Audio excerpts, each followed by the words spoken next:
the idea of basically like the way that I think about it is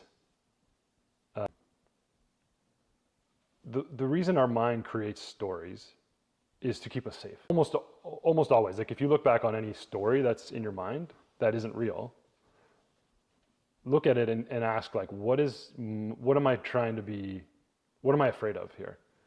That's what I always end up looking at, because I always think of it as like the monkey mind. The ego's role, the monkey mind's role, is to keep us safe.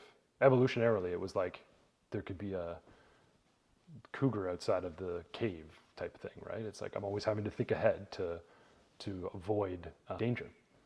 But we live in a pretty safe, pretty comfortable, for the most part, most of us, right, that would be listening to this, I would guess, live in a pretty safe, comfortable environment. But yet they're still going through what's safe, what should I be afraid of, what should I look out for, where's the danger? But that happens all day long, because what I've noticed in myself, and this is some learning I've learned from a few people in different ways, and you can see it in a lot of like spiritual traditions too, in the way that they teach like how to like be mindful, is, and this guy Robert Scheinfeld gave me this interesting framework that I think is very powerful for people, where you say you notice when your mind is telling a story, and you notice when it's asking three questions.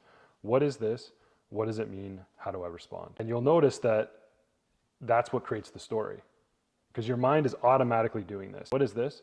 What does it mean? How do I respond? Sally did something shitty. It's going to cause problems for me or the company or whatever.